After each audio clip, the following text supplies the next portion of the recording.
akan memberikan sedikit gambaran sebenarnya landasan pemerintah menerbitkan insentif PPh bagi eksportir yang memarkirkan DHE di dalam negeri ini basicnya, dasarnya nih apa landasan pemerintahnya Pak Ferry?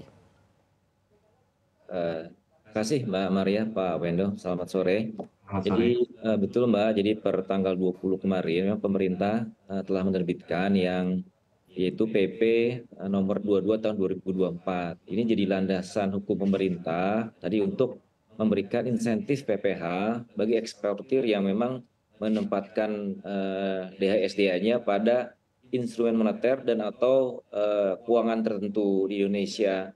Nah ini kalau kita lihat juga sudah inline dengan amanat dari PP 36 tahun 2023 yang tadi mengamanatkan bahwa dalam konteks penempatan wajib DHE di instrumen tertentu itu dapat diberikan beberapa insentif. Salah satunya adalah insentif fasilitas perpajakan ini yang diatur detail di PP 2 tahun 2024. Nah ini kita berikan tadi sebagai sama Mbak Maria itu adalah pengenaan berupa PPh final atas penghasilan dari penempatan dana di HSDA.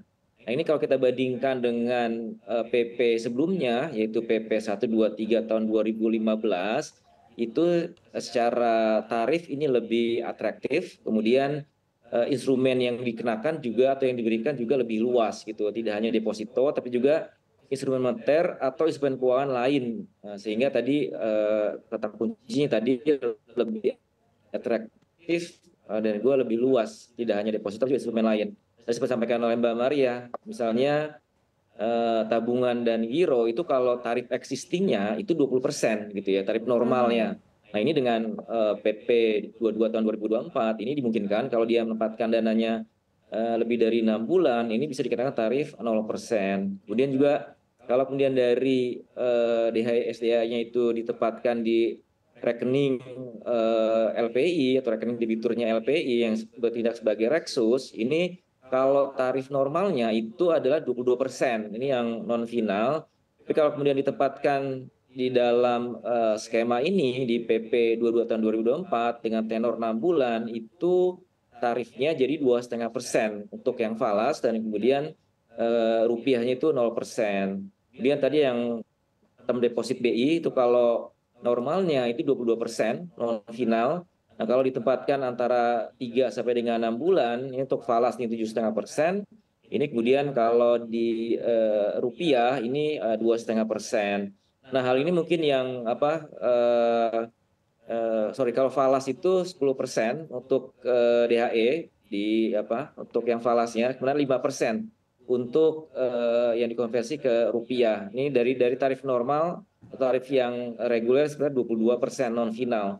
Mungkin itu kira-kira Mbak landasan hukum, kemudian juga skema tarif yang kita harapkan bisa lebih menarik, kemudian cakupan instrumennya pun juga lebih luas gitu Mbak Maria. Oke, dalam hal ini berarti ada side di dalamnya untuk juga bisa berkontribusi terhadap penerimaan negara lebih besar berarti ya Pak Ferry ya? Kalau ini lebih sebenarnya tadi Pak untuk mendukung upaya kita untuk peningkatan pasokan devisa di dalam negeri, kemudian meningkatkan likuiditas valuta asing di dalam negeri, terus kemudian mendorong aktivitas peningkatan jasa keuangan serta tentu konteks besarnya adalah mendukung perwujudan stabilitas makroekonomi maupun pasar keuangan domestik gitu Mbak. Kalau yang penerimaan jadi tidak langsung karena tadi dengan peningkatan aktivitas, dengan stabilitas, ekonomi kita bisa lebih bergerak, kemudian yang kita harapkan generate penerimaan. Itu mungkin Mbak Maria. Sejauh mana ini lumayan efektif Pak akhirnya pada akhirnya ujung-ujungnya untuk tadi ya untuk stabilitas pasar keuangan terutama nilai tukar rupiah saat ini yang memang tekanannya sudah lumayan cukup besar nih, saat ini saja sudah di 16.220 nih Pak Ferry. Ya Pak, tadi kata kuncinya tadi ya, kita harapkan bisa lebih atraktif, kemudian lebih lama gitu ya, kemudian instrumen juga lebih luas. Nah ini kita harapkan kalau yang mandatorinya kan 3 bulan ya Mbak Maria, ini dengan stay lebih lama, misalnya dengan 6 bulan, ini kita harapkan bisa memberikan kontribusi terhadap stabilitas rupiah.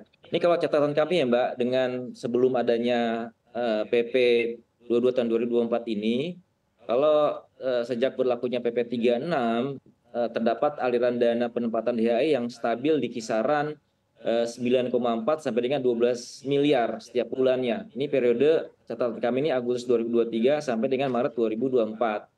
Nah, Reksus, terutama Reksus Bank, ini menjadi instrumen penempatan utama nih untuk DHI STA. Itu jumlahnya mencapai 9,1 miliar US dollar pada Maret 2024.